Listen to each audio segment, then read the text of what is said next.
Ô, chết trời. Đầu tôi chỉ mới xong mộng mà. Đầu cá tiền. Món ăn gỗ bé cho là thịt xí nè. Tôi mang một nó thế. Ô, lúc tăng chết đỡ trổ mẹ bỏ chuyện trắng này.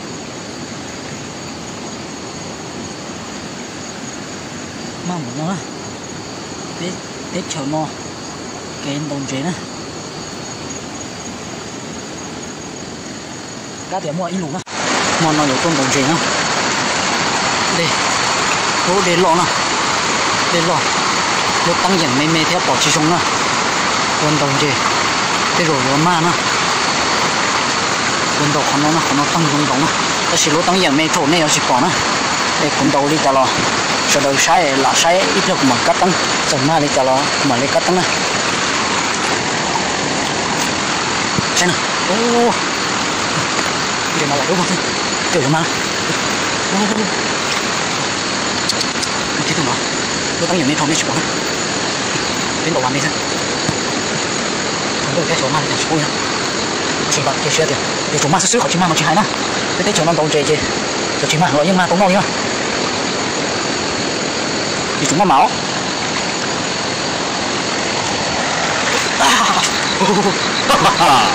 Vậy một mà chỗ này.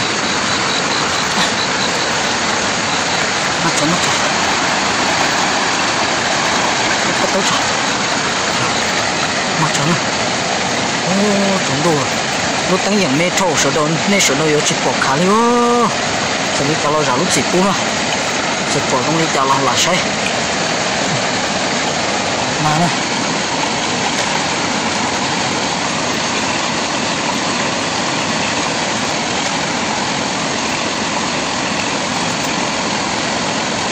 Ôi, nó trống trống.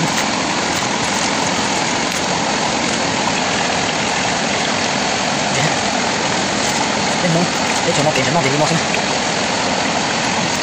Nó cho vào hũ lo trả tiền tiền chắc. Nó thì quả tới nó này. Sẽ có đi tao là sẽ được vào lúc xỉu đó. Ôi, dục trống thô.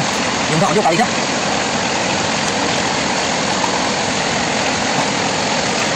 Đi vào nó mang qua đi cổ cổ đó. Để cho nó chế tạo. Nó đi ngồi để cho họ tiến hàng đó. Một tê vào cũng mà chào nó thế.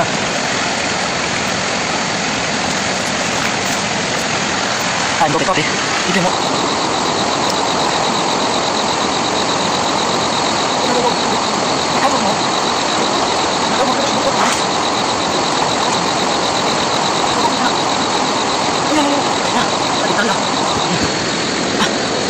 Con đồ tròn. Mình chế ra chỉ con đồ tròn. Không nhiều bỏ chữ cả. Cái này em chế ta. À mà con chế ra chỉ mà. Con đồ tròn nha chỉ bỏ cả. Bỏ chào lắm. Chú đồ sen. Con đồ tròn nó cái sao? Cái rồi mà. Có sao tao mất thằng á.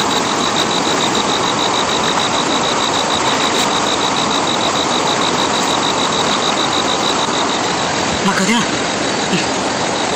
Để thằng mà sang ha. Mà cơ. Ta chỉ có tăng chuyện đó trâu cá đồ tụi chị đến đây chỉ bỏ đi nhá. Lúc tăng nhận mê thế chứ. Nhé bỏ chị trắng nhá. Bỏ không đi tao sợ đâu giảm lúc chỉ cú. Cú mà thế nào? Nó chỉ tốt cho đến lo nè. Để cho tụi tôi thôi. Mà đi nó. Cú giờ thì tụi nhỏ thế nào?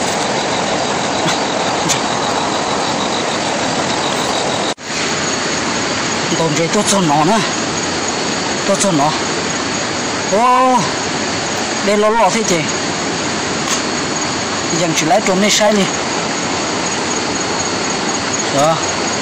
Đó tế vào cái này bỏ nữa mà lên đó sự thiết đó mà lòng đó tôi thì cô mà theo cô lên tàu cờ nữa ý nhọn đá tơ nè những đá tơ ô chết trời đó tôi chỉ mới xong mộng mà đồ cá tiền món ăn gỗ bé cho là thịt xí nè tôi mang một nó thế. Ô, lúc tăng chết đỡ trổ mẹ bỏ chuyện trắng này.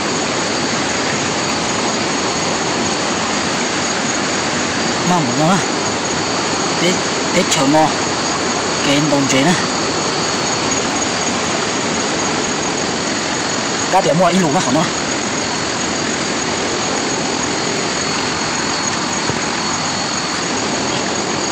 Gì? 当几条虫，你保持正义呢？我讲你保正了咯，用人渣多啲啲，我当我捡到虫片，你保持正义，你讲你带我水到养几股呢？我用这那是呢，是外面多点嘛，那是，那是点，哦，就吹着红了，该点，他们没路了，我们多鸡吧，多大碗没管，多跳，看到多点那么，多下班。我nó cái chuyện đó xong mộng á, tôi lấy mộng á, chứ nào, ô kiện đồng gì, kiện chuyện gì nó bị sát đi chưa nào, giờ nó thường có chuyện đó đó, còn đây giờ đầu vào mà đi non đồng gì này nó mà, giờ chủ yếu thì chân đầu vào thế nào, chỉ chân đầu vào rồi giờ chủ yếu thì gì nó cho chủ tư, đây giờ chủ chùa còn ra thế nào, cái mang gì nào, giờ có chùa chính ra thì, một cái khoản đây thân là đá thì, có chỉ có chùa thì chính mà nó mà chỉ trong chuyện đâu đó.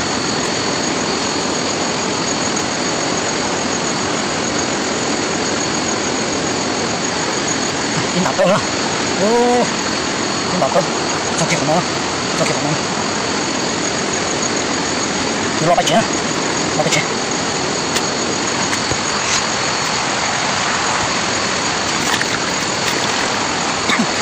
Oh, đi lọc luôn. Bây giờ muốn này sợ đỡ nữa, muốn này sợ đỡ. Ba chỗ sai theo ấy, cái chỗ trống đu lên nọ là của thiên liên quá. Thay lên nó thế nào để cho tiền nên là từ họ nhập quảng cáo là kiểu tôi cũ là và ba cột lái cột chè rồi ba nhà sẽ khai tôi cũ theo thế thì ta lên đó cũng nhà sẽ cái đỉnh nó nhà lúc trước đó cũ theo mua xe uổng lười đại theo cũ theo không muốn thay nó tốn này sai theo